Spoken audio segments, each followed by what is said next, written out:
Chapter 2. Who's that friend called awareness? Awareness is like that honest but slightly annoying friend who never lets you get away with anything. It taps you on the shoulder and whispers. Notice your jaw is tight. You're holding your breath again. Did you hear the tone in your own voice just now? At first, this friend feels irritating. It points out things you'd rather ignore. But with time, you realize that awareness isn't here to nag. It's here to help you live more truthfully. It doesn't fix you, but it shines a gentle light on what is already happening. And once you see clearly, healing begins. Awareness as the gentle mirror. Imagine walking around all day with spinach in your teeth. Nobody tells you until that one honest friend leans over and says, "Hey, you might want to check the mirror." You might blush, even feel embarrassed, but deep down you're grateful. That little moment saves you from hours of walking through the world unaware. Awareness is like that mirror. It doesn't criticize. It doesn't scold. It simply reflects. The body tightens, awareness notices. A thought repeats, awareness notices. A feeling lingers, awareness notices.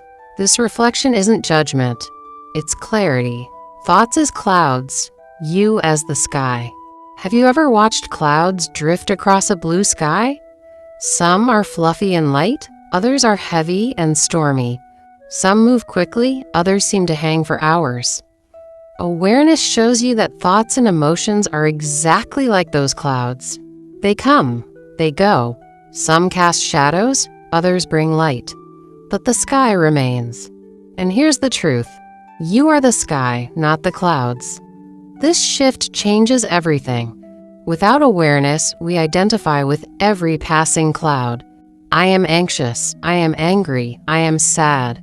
With awareness, we begin to say, anxiety is here, anger is here, sadness is here. Do you feel the difference? Awareness creates space between you and what passes through you. The neuroscience of awareness. Modern research in neuroscience confirms what wisdom traditions have always taught. Awareness changes the brain. When we bring attention to our present moment experience, whether it's a thought, sensation, or emotion, the brain's default mode network, the part responsible for rumination and self-criticism, quiets down. Instead, regions related to focus, emotional regulation, and compassion become more active. In simple terms, awareness reduces mental noise. Awareness increases emotional balance. Awareness builds resilience.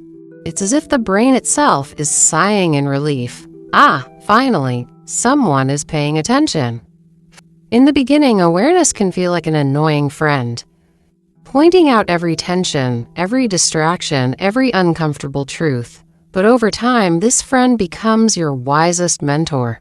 It is awareness that helps you pause before reacting. Awareness that notices when old patterns try to replay.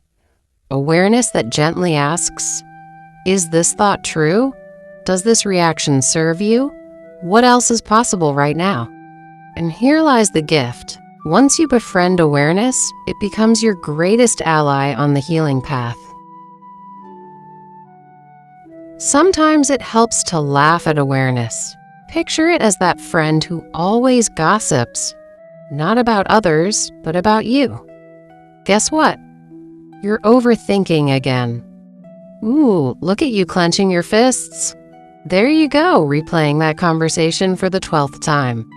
Instead of resenting this gossip, you smile.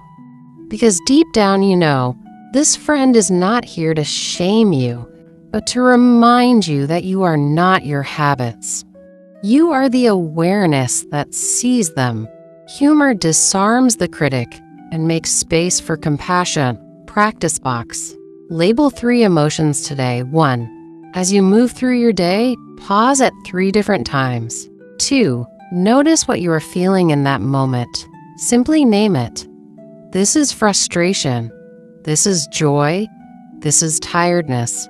Don't analyze. Don't change. Just notice and name. This simple act transforms your relationship with emotions. Instead of drowning in them, you learn to surf them. Story: Maya and the Cloud of Anger.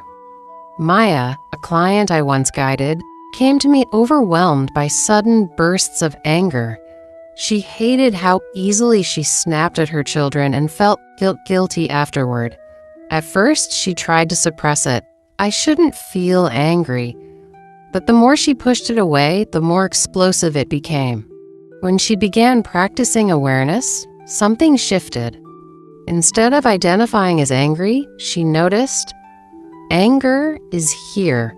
She placed her hand on her chest and said, "Hello, anger, I see you." Within weeks, her anger stopped being a storm that controlled her. It became a cloud she could watch, breathe with, and allow to pass. Her children noticed the change. More importantly, Maya began to trust herself again. This is the power of awareness. Awareness in the body. Awareness is not just about thoughts and emotions. It lives in the body too. Your jaw tightens, your shoulders creep upward, your stomach knots. When you pause and notice, you begin to receive the body's messages. Perhaps your body is saying, "I need rest. I need expression. I need care." Awareness translates the body's whispers into wisdom. Without it, we miss the signals. With it, we catch the messages before they become screams. Practice box, the pause and name technique. Whenever you notice tension or emotion today, 1. Pause. 2. Name it. Tension in jaw. Sadness in chest. 3. Take one breath with it. Notice how even one conscious breath changes the way you relate to the moment. Key insight. Awareness doesn't always change your feelings. What it changes is your relationship with them. Instead of being lost in the storm, you begin to stand on the shore, watching the waves come and go. Journaling prompts. 1. What patterns do you notice when you observe your thoughts and feelings without reacting? 2. Which emotions visit you most often, like familiar guests? 3. How do your body and mind respond when you name an emotion instead of judging it? Living with awareness. The more you practice awareness, the more you see that it is always available. You don't have to summon it. You only have to notice that you are already aware. Awareness is not a skill you learn. It is your nature. You are awareness itself. The more you rest in this truth, the less you chase healing. Instead, healing arises naturally because you are no longer resisting what is. Awareness may start as that honest, annoying friend, but with time it becomes the wisest companion, guiding you home to yourself again and again.